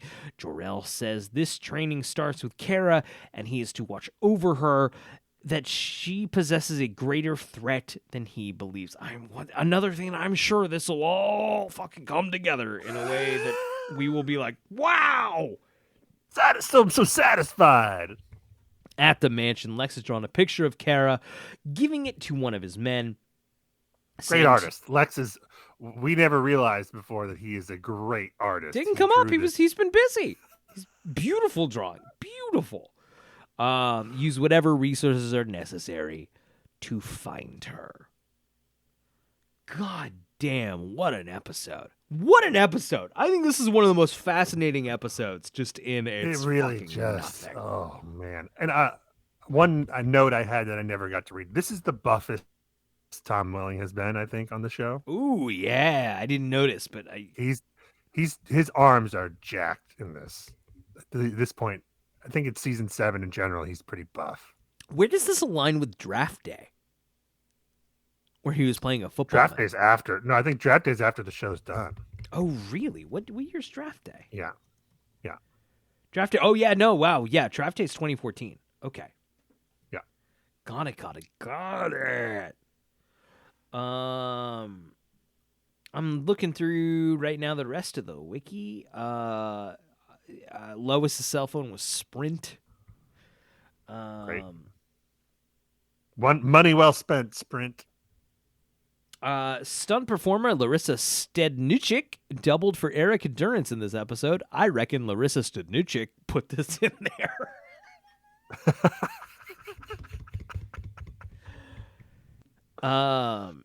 We've heard this before. Ben Hubbard is referenced. He's the neighbor who's going to take over the farm. The name Ben Hubbard is references a neighbor in Superman the movie.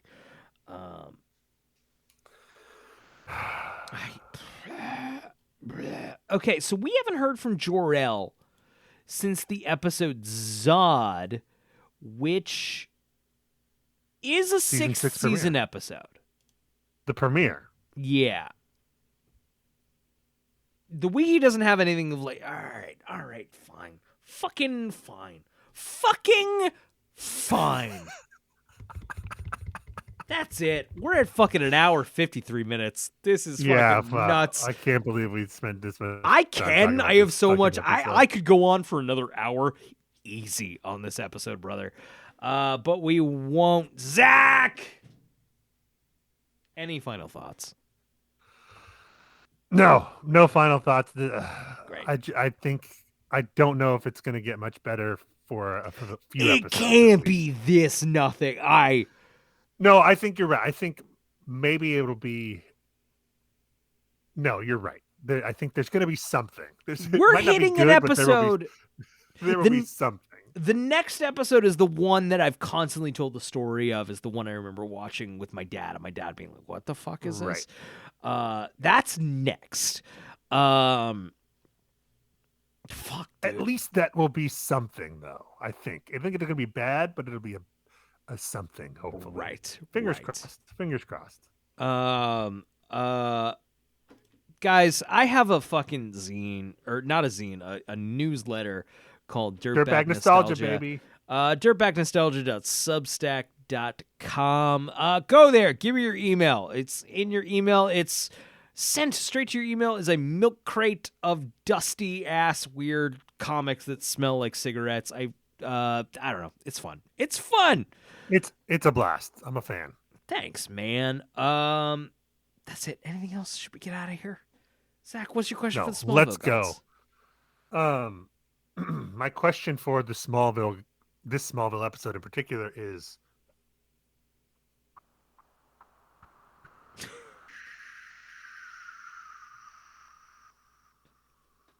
good night, everybody. Yeah!